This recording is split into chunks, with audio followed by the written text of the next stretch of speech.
Good morning, cherished listeners. You're here on Business Breakfast on Zed 101.9 FM, your lifestyle, leisure, and business radio. Yeah, and you're welcome to a wonderful Friday morning. It's awesome. I don't know where you are right now, but I think that you're feeling the vibe this morning, and enjoy the rest of the show with us whilst we have a short conversation with Dr. Esilfi about the 2026 budget reading yesterday, and then we'll move on to the roundtable conversation about eating smart, living well. Don't forget to follow us on Instagram, X, and Facebook at ZFMGH, on TikTok, YouTube at Z Multimedia. Share your comments with us on 0544321019, 0544321019, and you can also call us on 0303 956641, 0303 I'm in studio with Albert Kofi Kunedu, and and online we have Dr. Esilfi on the call. Good morning, Doc. Good morning, my dear sister. How are you? Hello. Hello, can you hear me? Yes, I can hear you. Good morning.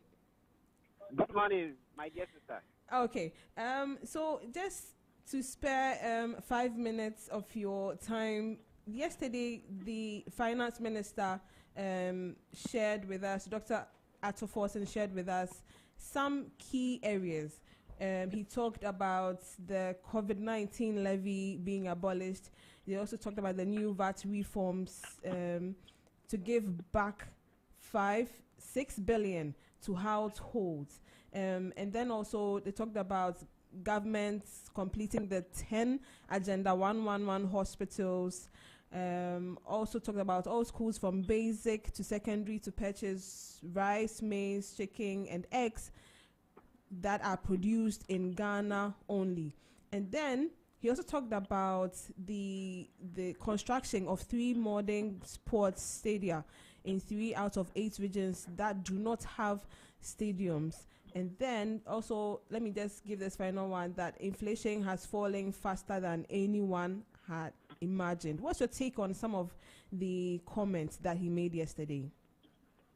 Okay, so can you hear me now? Yes, we can hear you. Okay, so good morning to our cherished listeners and our cherished viewers on the various social media handles. Yes, so before the budget was read, I think you hosted me on one of your morning shows, and I gave my expectations as far as the upcoming budget is concerned. And in my expectations, I make myself I didn't try. Hello, Doc. Hello.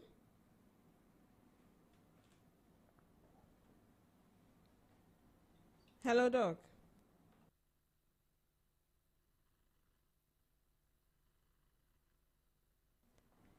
Okay, before we get Doc on the line, Albert, what do you think about the comments Dr. Forsen made yesterday?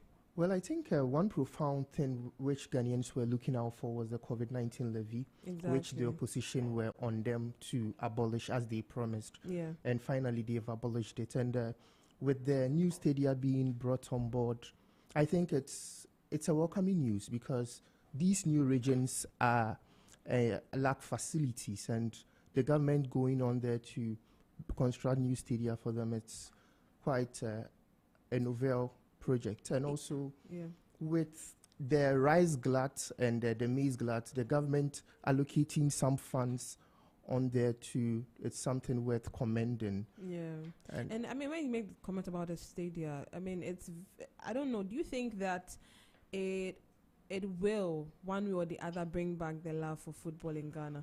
Well, bringing the love for football, it's on a different level, and putting infrastructure to those regions, it would contribute, because these regions lack football infrastructure. Right. Don't forget that the previous administration were constructing a sports complex for the Volta region, and that was at a point abandoned. But I hope the government looks into it because it's a very important facility that has to be completed for the region too. Yeah, excellent. I'll come back to you, Albert. Okay. Doug. Yes. Sorry, we lost you for a minute. Kindly Yes. share with us what your take is. Yes. Yes. So as I was saying, my key expectations before the budget was read was that I was actually expecting that the budget, that of 2026 is going to focus more on transforming the economy in terms of focusing on growth. And I think my expectations were met. Excellent. Specifically, one of the key tax components that I was expecting to be scrapped was the COVID-19 levy. And indeed, the finance minister did justice to that, and that is expected to put about 6 billion plus Ghana cedis into the pockets of the ordinary Ghanaians and businesses. And so that is very, very key. Now, in terms of agriculture, I heard him talking about the construction of the Farm Service Center, which is very, very key in transforming our agricultural sector, simply because, one single Farm Service Center is able to provide a one-stop shop kind of services to farmers in very strategic agricultural production areas. And so there you can see that there could be access to, finance for agriculture in terms of soft loans. There could also be, access to agricultural input at a very affordable rate, access to mechanization, and so on and so forth. So that is very, very key. Now, I heard him also talking about the construction of sports media. Yes. That is very key. Look, all over the world, we can see that football or sports have created a lot of jobs and have made a lot of our TV youth across the globe very, very wealthy or rich. And so it is in the right direction that government will focus also on the sporting activities as far as the country is concerned.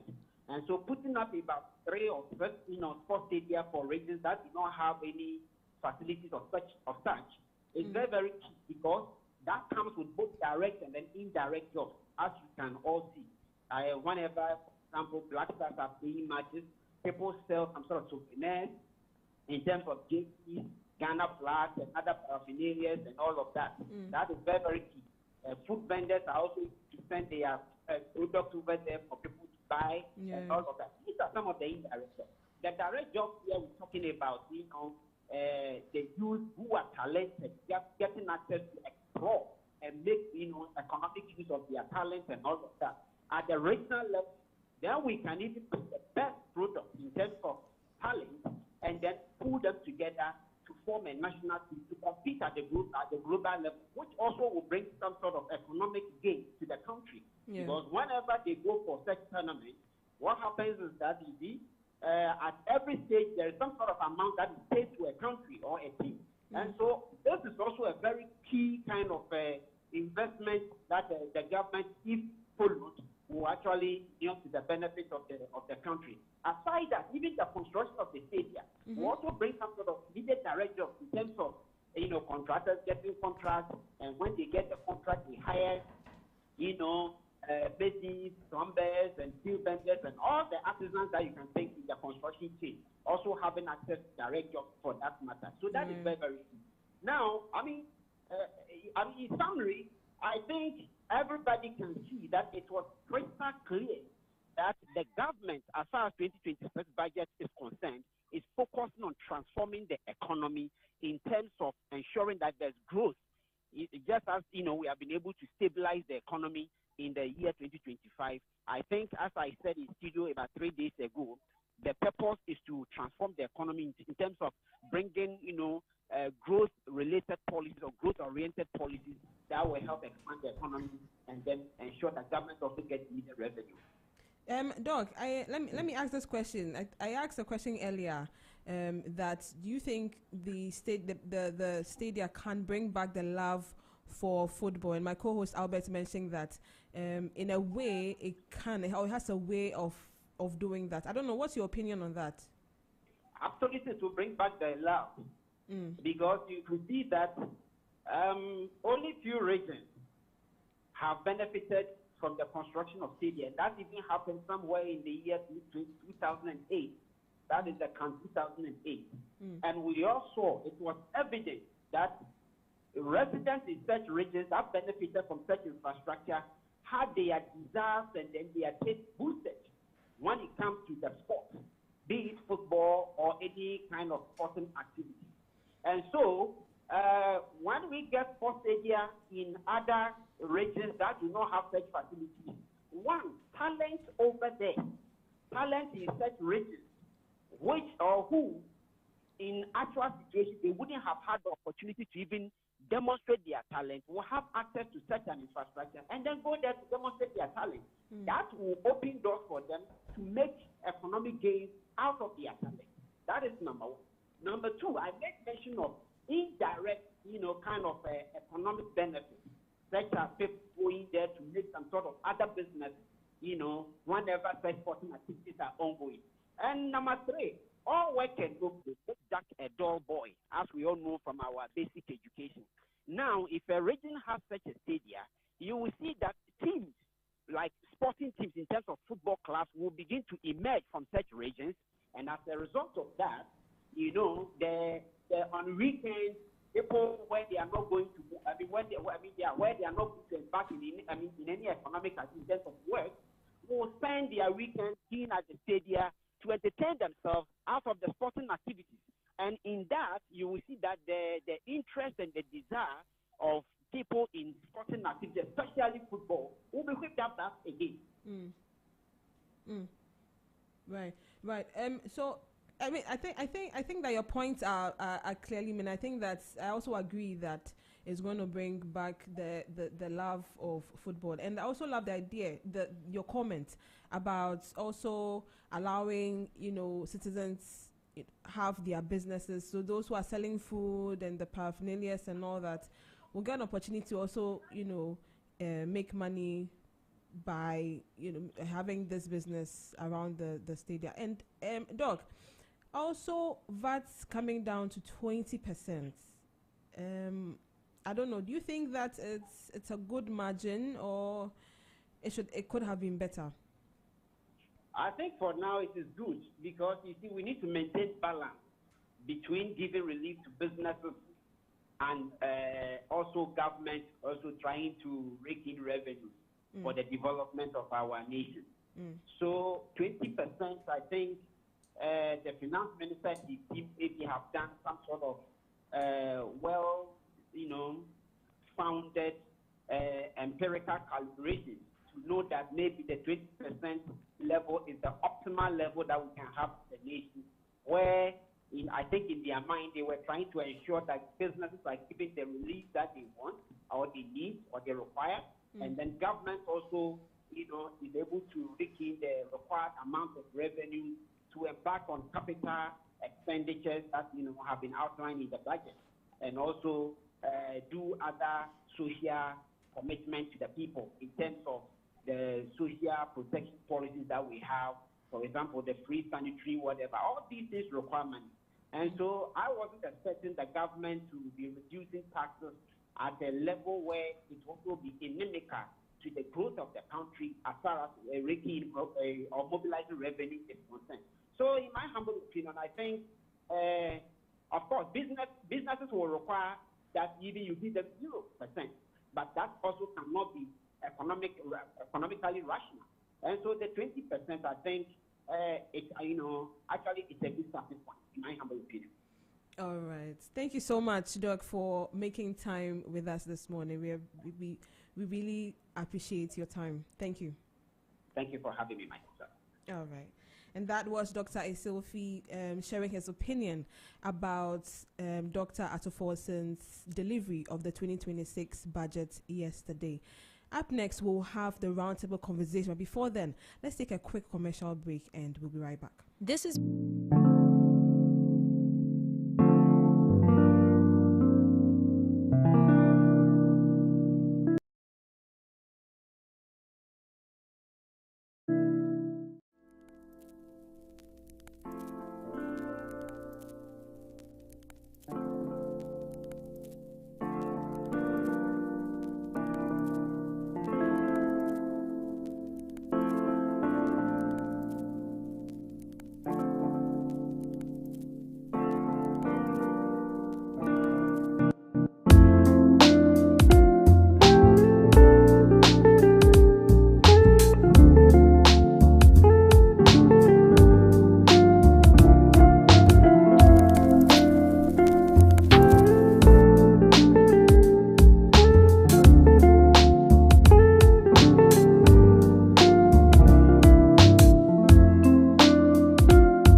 on Z101.9 FM. We just had a conversation with Dr. Sophie where he shared his opinion about the 2026 budget. And we are moving right into the roundtable conversation. Eating smart, living well, the lifestyle keys to preventing diabetes. Now, we know that diabetes isn't just a medical condition. It's a lifestyle issue that often starts with the everyday choices we make. The discussion is going to explore how dramatically reduce the risk of diabetes, from portion control to choosing the whole foods over processed ones. We will unpack simple yet powerful habits that help maintain balanced blood sugar levels. And the experts we have on air will also share practical tips on how we make nutritious meals affordable and accessible in our everyday home. We have a registered dietitian in the person of Ni Amate right here on Z101.9 FM. Hello, Ni. Hello, can you hear me? Hello. Hello, can you hear me? Okay. Hello. Yes, we can hear you now. It's Good morning, better. Ni. Good morning. So you're here with us on Z101.9 FM. My name is Esenam and I'm here with my co-host Albert. You're welcome. Thank you very much. Okay. So quickly, if you can just let us know what exactly diabetes is and why we should care. Okay, so first of all, good morning to all your listeners. And when we say diabetes is basically a chronic condition. There's a condition that when you get access to this condition or you are being infected by this condition, it's a lifelong condition. So it's not something that we need to joke with. However, it's one of the conditions that's also killing a lot of people. When I say killing a lot of people, it's one of the conditions that is contributing to higher mortality rates in Ghana here and also across the continent. That is in Africa, the sub-Saharan region, and also in Ghana here. Yes, so it's something that we need to worry about. But when we say diabetes, so anytime, let's say after you're done eating, right?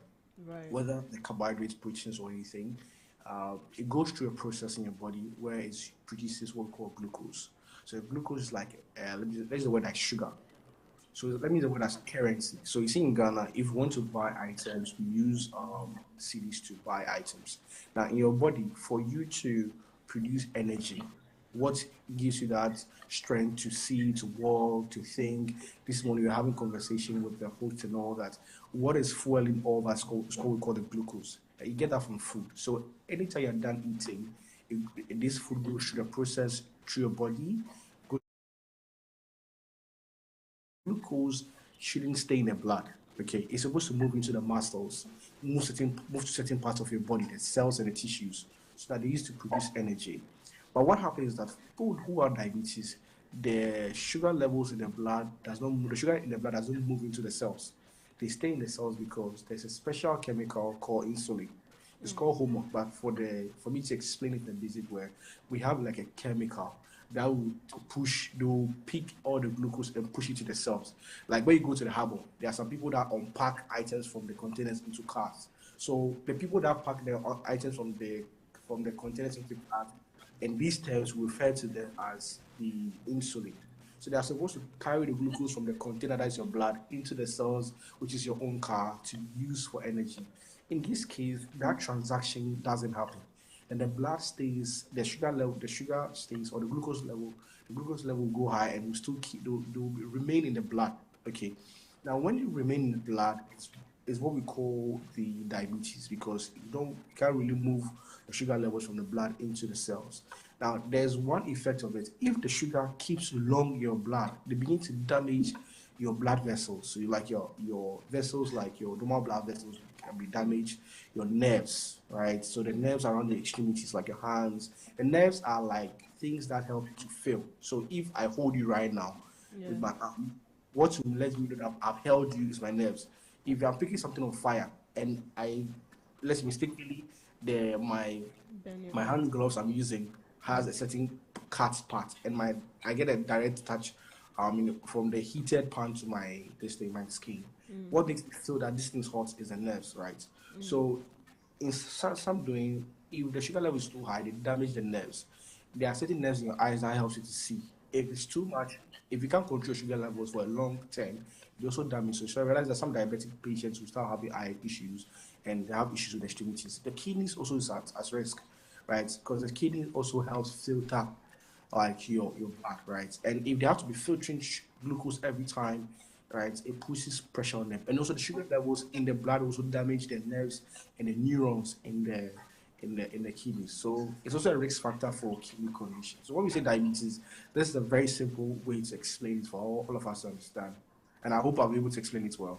Okay, I mean that's excellent. So, Doc, there's a myth surrounding diabetes, but I will ask that as my final question before your last comment. So, what everyday choices put us at risk of developing diabetes? Yeah, so basically, I'll say that by the reason of we being blacks, the melanin we are trying to promote, yes, by the virtue of we being blacks, our rates of diabetes is very high. It doesn't mean when you bleach yourself, you don't get it. You being black is not a surface color. It goes beyond the surface color. If you're obese, if you're somebody that your weight is quite overweight or obese, it can affect it. How does it affect it? So usually realize that for the cells to be responsive to the sugar level. So if let's say we pack the sugars from the blood into the cells, for it to be very responsive, no, right? It needs so let me say something. When you gain so much weight, right, you have a lot of fat in your body. Now these fats will go and cover the receptor cells. So you see, let me say something. So let me give you an example. You see, when you have insulin in your blood, right? The insulin, before they push the sugar levels into the cells, no. Let me give you a very practical understanding. So your cells will be like a room, okay, and they have a door. You get it. So the insulin hormone will pull the sugar into the room, which is the cells. In this case, what happens is that before they push the glucose into the cells, they have to press the door. For the door to open, and they'll put it inside. Now, what happens is that in this case, if you have a lot of weight, the fat cells will cover the door. So if they want to, let's say they want to put the key into the door to open it, it will not be opening because the cells have covered the place where the insulin will press for the door to open. Right, and that's what happens to insulin. What happens to people who are obese. So because we have a lot of high fat cells, the fat will cover the receptor things that are on the cells for the insulin to work on them and to not function. And also, if you are not active, you are not active, you are very sedentary, especially among the corporate workers. There are some studies that show that a lot of corporate workers are hypertensive, but they don't know about it. There are some studies that shows that about close to 1/4 of our corporate workers in Ghana are diabetic, and it covers the range between 30 to above years. So sedentary lifestyle will help you gain weight and also increase your risks. The consuming of alcohol also helps damage a lot of things. Alcohol can also slow down the effect of insulin. If you smoking can also cause that. Unhealthy eating. You're somebody who eats a lot of fried foods, eats a lot of high refined carbs. When I say refined carbs, food that do not have fiber in them, right? So you eat a lot of rice, you eat your rice with plain tomato stew, you don't have vegetables attached to it. You continue to eat that, eat bread without vegetables, over time eat things that are more refined, things that don't have fiber in them. They can also, if you're somebody also, you eat food that are high in sodiums and all that. When I say sodiums, you see, sodiums are things that we use to preserve most of our canned products. So if you're somebody who usually eats things like the tinned tomatoes, use it to cook, you eat a lot of sardine, your mackerels and all that. So these things, it's something that doesn't occur overnight. It's a lifestyle gradually that causes that. So these are some of the things that we need to always look at. Especially if you're also very stressed. Yes, stress. You see, stress is not, some of the things are not direct causes. The diabetic causes are multifactorial. So I can't say that if you eat bread, you get diabetes or eat sugar. No. It's multifactorial. This will bring something small, this will bring something small. It's like if you look at ants, if the ants want to carry a big bread, right? Yeah, you see all the ants will come together. They will pull it together. Yes. Aha. So all these things I'm just sharing. So I'm trying to make the thing quite, it's very simple for us to understand it in that way. And yes, if we go that way, we always get it. So, I mean, as I'm explaining, I hope you are getting it in a very simple language. Yeah. So all these things come together to pull the diabetes into your body. Then you get it. And if you get it, you're supposed to be on medications for lifelong. However, we'll talk about the types of diabetes so that I can be able to explain the different types and the ones that can be reversed, the ones that can't be reversed. Okay. A quick one. So you talked about stress. You talked about foods that are high in sodium. Are you saying we should prevent? I didn't get that clearly. Are you asking us to reduce or as much as possible prevent food that are high in sodium? Yes. So, Okay. by the virtue of industrialization right now, we can't stay away totally because it's going to be quite expensive to live without it. But No. what I'm going to say is that we have to reduce the intake Excellent. by reducing the portions we use for cooking, reducing the amount of foods we eat outside. So let me explain this. So you see, if you want to prepare your tomato stew and you don't prepare it the tomato paste, sometimes it looks a little bit unattractive. But the practical way to go about it is not to use it. But however, if you want to even use it, the portion of your fresh tomatoes should be 2:1. So double of the fresh tomatoes, one portion of your It's you of can't your 10 tomatoes. Okay. I think that is quite practical to follow. The other thing also is that you see outside restaurants they are not healthy cooking restaurants in Ghana. Like I'm not saying they are not. What I'm trying to say is that the objective is to prepare food that are delicious and smells good. So they don't even how it's going to smell good is it's what they want to do. So they end up putting a lot of artificial spices and that whole thing, just let it taste nice and all that. So if you are somebody who often eats almost 7 out of the 7 meals from out of the house, your risk is very high. You get it. So ways to reduce your intakes, make sure that you reduce the intake of these canned products. As I said earlier, if you're cooking your own food, make sure that the fresh items is at least 3:1 to the sodium foods, high sodium foods. Wow. That's a very important take. Also, you talked about insulin in the blood. For some of our audience that do not know what insulin is, can you please give further explanation on what it is? Okay.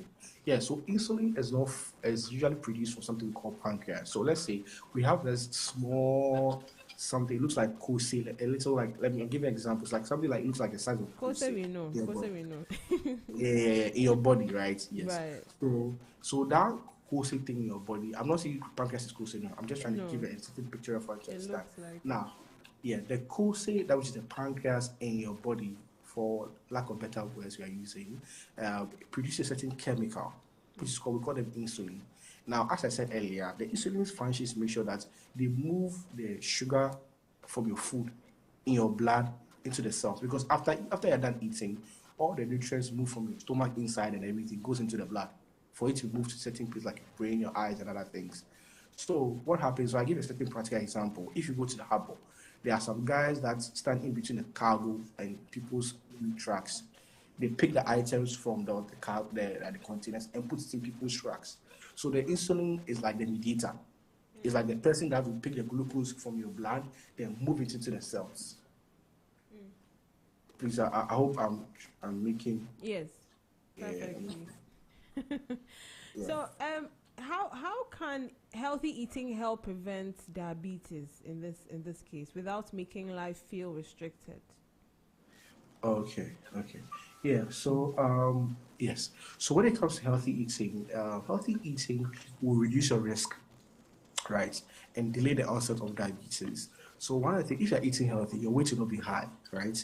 If you're eating healthy, you always have a healthy weight, which is something that can help you reduce your risk or even delay the onset of diabetes if you have some in your family. So people can prevent it, right? And some people can delay the onset. There are some people, their family, by the virtue of their family having diabetes, their chance of getting diabetes is also high, right? So such a person, they can delay the onset. So instead of getting diabetes around 30, 40 years, they can get diabetes around 70s and 75 years, depending on the time that you'll be living on the earth. So healthy eating can delay all those things, can reduce your risk can make sure you prevent obesity, which is one of the risk factors for it. The same healthy eating also helps you regulate your sugar intake. So if you're eating healthy, you're eating healthy. Healthy eating means that you have enough dietary fiber and a variety of foods in your diet. With the dietary fiber, your sugars will not spike so high. Because fiber, when you see this is a bit of fiber. Fiber do not get digested. They also delay digestion. So let me give you an example. So if there's fiber in your diet, the way the sugars will be released into the blood will be very slow because they will delay the whole process of digestion, and also they will let the sugars be released gradually. Okay. At the same time, so let me use my palm. So if can you take your palm like this? When you take your palm, Then draw a circle in your palm. Now, what's going to happen is that if I eat a plate of rice with a full circle, with no vegetables, that means all the food, the rice that I have, that is my palm size, is going to give me sugars. But if, let's say, I eat half of it, which is rice, and which is half of my palm is rice, and half of my palm is vegetables. What happens is that means only half of my palm is going to give me sugars, and that other half will not give me sugars. Do you see the whole thing? That is why for diabetes, they're supposed to eat a lot of dietary fiber in addition to the normal rice. So when you combine that way, your sugars will not be spiked so much high. Right. As compared to someone who eats like a rice or let's say a starch, the starch portions to be the whole meal. Okay. Okay, Doc. Please, looking at so please, before you continue, so I'm not a doctor, I'm a dietitian. Sorry. The differentiation usually becomes a problem. Yes. I don't want trouble, I don't want to be arrested. Yeah, so Please refer to me as I grant with RD or okay, dietitian. yes. Yeah, so looking at our diet as Ghanaians and predominantly Africans, in the morning, a Ghanaian goes and gets his or her porridge, which is carbohydrates. It breaks down into glucose. And in the afternoon, they have the abanku, which also breaks down into glucose. And in the evening, they would want to take the fufu, which breaks down into glucose. And the body can really not absorb much glucose. So does that mean, as Africans, we should change our diet, or we should minimize the portions, or do more exercise? Because our food is basically more of glucose. More of carbohydrates when it's broken down into. So Doc, what's your take on that? Yeah, so you see, let me give a little background for us to understand it properly. So the way Africans we eat is very beautiful and very amazing. Our meals are very colorful, very nutritious. However, please can you hear me? Right? Sorry. Hello? Yes, we can hear you. Yeah, so I'll give you a little background for us to understand. Let me use the word nutrition transition, where we came from and why things are like this. So you see, realize that back then we eat a lot of starches. So our fufu is very big, the rice is very big, the yam, the cassava, the plantain. Because usually back then we do a lot of walking. You know, people walk miles. They walk long journeys to farms. They walk long journey. Back then, I remember one of my fathers was telling me that they walk from Kumasi to Accra, but they travel days. So when they walk and get to a certain place, they pause, eat something, then they continue. Usually they sleep around the river banks and all that. So you see, they walk long journey. But look at Ghana right now. How many of us walk to work? We don't walk to work. In the morning, jump into the trotro, move. Jump into your car, you move. Jump into the train. If you're using the train, you move. So you see, we don't really have the luxury of walking. So the way they need a lot of energy from the starches back then, we don't need a lot of them right now. That is why it's very important for us to eat foods that are low in the starches, not carbohydrates. Let me explain something. When we say carbohydrates is a group of food which consists of the starches, the fruits, and vegetables. So when you say I want to cut down all my carbohydrates, usually if you're not careful, you may not do it right. You have to cut down on the starches. Why? Because the vegetables are healthy carbohydrates that you need. The fruits are also healthy. You also need them. The starches are also healthy. However, it has to be more of, you have to reduce the starches or take the starches that has a lot of fiber attached to them. So what I'm trying to say is this. The normal typical way we used to eat back then, the traditional way, we're supposed to change this now. How are you supposed to do it? You're supposed to make sure that the starches on the plates are reduced for more vegetables. So an Asante man who wants to eat fufu shouldn't eat the fufu that looks big like a stadium. No.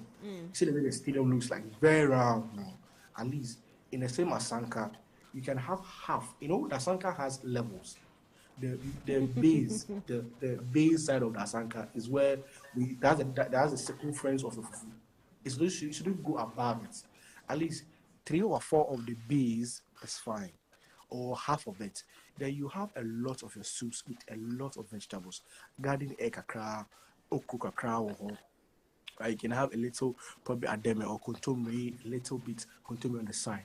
Then that is what is going to complement the ones that we cut off. Then you have your proteins. If you eat this way, trust me, every time your health is going to be in good shape, your sugar is going to be in good shape, your health, everything, because you're pumping yourself with a lot of vegetables which your body needs. But most of the time, you realize that the typical way we are eating now, because of a lot of economic issues, because of time, we take a lot of starches with less vegetables, and the vegetables are like our daily medicines that we need. So on the daily basis, the medicines you need is your vegetables, more for the greens, and it's more especially for the women because every month you have to go and do your deposits at the bank, which women understand it. You have to always refuel your iron levels so that it doesn't disrupt your hormonal levels, so that you don't have so much premenstrual syndrome like the pain, abdominal pain, and all that. Because you need to have those B vitamins, the vitamin C's, the iron, the folates in your system to keep the hormones in check. For the men, we also need that for our testosterone levels because our testosterone levels also helps us generate energy. It's not always about sex. Testosterone levels is also there for us for our sex drive, our hormones, our libido, and everything. Your energy production also comes from testosterone. So if you don't eat healthy, you also be a man with low levels of energy, low levels when it comes to concentration. Your brain is not going to work well properly. So more time you're tired, decision making could be like a politician who doesn't think about the country. Excuse me, but that's just by the way. So these are some of the things we need to do. And that reminds me, a lot of politicians need to eat healthy because they're making very critical decisions. If they're not eating healthy, the decisions they're going to make for us is going to cost us a lot. So if you're a politician listening to me, just send me a DM, we'll get you a nice meal plan so that you can make good decisions. Anyway, so so from your response, it's important to live well, to be mindful about how we live and our lifestyle when it comes to our eating habits. Now, please tell us what the difference between living well and living in restriction when it comes to diabetes and how we manage our eating habits. The difference between living well and living in restriction. Okay, so you see, so healthy eating shouldn't be boring. That's the thing. It's more fun. It should be something when you're eating. You shouldn't be crying, right? Example, like if you see somebody doing diet and sees his friend eating fried rice and he's chewing vegetables, then he'll be crying that the food is not well. Eating healthy, you need to have a twist to it. It needs to be very flexible and all of that. You're not supposed to restrict yourself. We do a lot of restrictions when there's a medical condition, but for healthy living, we don't do restrictions. We do what we call dietary modifications. So let me explain.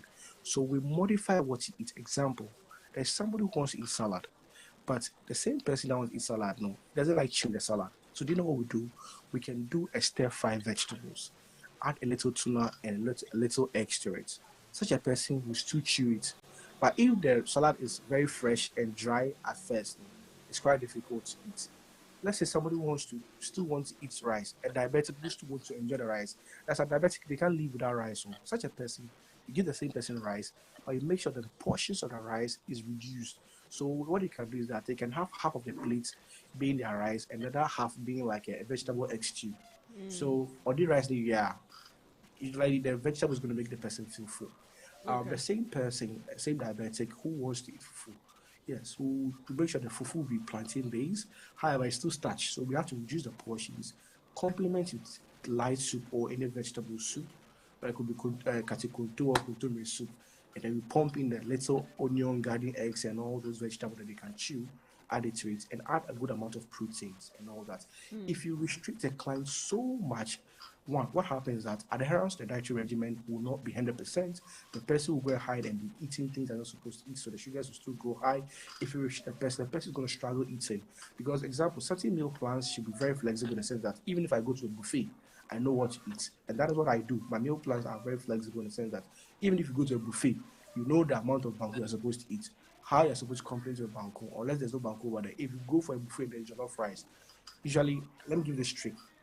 If I go for a buffet, because they don't give us a lot of salads, sometimes it depends on the buffet level. If it's a high level buffet, at least some of the salad I can trust it based on what I can see. It's not really 100% there, but if I want to eat jollof rice salad, know what I'll do? I'll go for my salad first. And then I'll go to where the rice is. But if you go to where the rice is, they'll give you a lot of rice. When you get the salad, they'll reduce the salad. But you go for the salad first, then you go for the rice. So your salad could be a huge portion, a little jollof rice. Then you go for at least 2 or 3 portions of protein, depending on your stomach capacity, right? So these are some of the simple ways we can modify it. For bread, if you're a bread lover, you were diabetic, but you still love bread, you can go for it. There's a video I posted on my Instagram platform talking about the slices of bread, the Ghanaian slice and the British slice. The Ghanaian slice is like Is like it a all of slice? our bread together. The Ghanaian slice is not slice; it's loaf of bread. We don't eat slice. So yes, so you go for the slices, at least 2 slices. You sandwich it with vegetables. So if you don't have vegetables in the house, you can get some of them. Dandelion leaves. You can get some lettuce, right? Put a lettuce, cut tomatoes on it. If you don't have a tuna in the house, you see the fresh tuna or the salmon, pick it. Then you wash it. Then you use your hands to flakes it. So you can get like a tuna flakes, right? You sprinkle it, put the second bread on it, then put it in a toaster. If you don't have a toaster, you have a frying pan in the house. Put the bread into the frying pan. A little. So if you don't want to use oil, use a little water to heat the pan. Then you put your lid, press it on the bread. Charlie, you got in your toasted bread. If you have a toaster, yeah, you be like some people that I know. You have a toaster in the house. Charlie, just do the toaster. You have your own sandwich even at home and all that. So you see, I didn't stop you from eating bread, but I modified the bread. I didn't stop you from eating rice. I modified the rice. Unless the person's sugar levels is so much high that it's very stubborn. That one we do a lot of tight restriction to pull the person back, and we do modification for sustainable dieting. You get it? So these are the things. That is why it's very important. I need to see somebody who is registered, like a dietitian, because they are the ones who can calculate. They can also understand what exactly you're eating, the reason you're supposed to eat, and why you're supposed to eat, the timing. For diabetic, the portion is very important. The time is very important, right? And also what exactly you're eating, the content. These 3 things is very important. Okay, Ni, talking about bread, which kind of bread will you recommend for diabetic patients? Is it the wheat bread, what we mostly call the brown bread, or just the regular ones, the tea bread, what we call it, and the chocolate bread and the banana breads? Which ones would you recommend? Yeah, so the bread we produce in Ghana, we don't have a whole, what we call a whole grain bread. I'm not saying some in Ghana. Most of our bread, Okay. the whole grain bread, it's a very chaff. When you cut it, it looks like, it doesn't look sexy. It looks very like Kota Road, like very rough, right? Not like the asphalt where like it's quite smooth. Okay, so what I'm trying to say is this: bread still contributes to spike your sugar levels. Okay. Right. Whether it's a wheat bread or not, but the wheat bread is quite better as compared to white bread. However, what I would advise is this: you need to stick to the portions and what you complement it with. You see, bread is in a way that if you're a bread lover, you can eat a whole loaf of bread without even closing your eyes. So you eat it in a way that it comes with a lot of vegetable in a sandwich way. If you do it that way, you don't consume, because you see, example, I can eat like, if you want, you can eat half of bread, a half loaf of bread. That's the 20 cities one. You can consume half without even knowing you consume half. But if you prepare a sandwich with 2 slices, and the sandwich has good amount of proteins and vegetables, when you eat the one, you are done. Because with a sandwich, if you press it, you cut it to 2, so you have 2 portions, right? Yes. If you don't have, you are not taking juice, and you add water to it, you'll be fine. Right. So you just have to find a way. What I advise is that the bread, no matter how the bread is, it's still carbohydrate, so to still spike your sugar levels. But how you modify it, what you add to it, is what's going to change the game for you. And also, please, the size of the bread, not the Ghanaian way. The Ghanaian way is a loaf. If you want to go to the mall. They have the thin slices.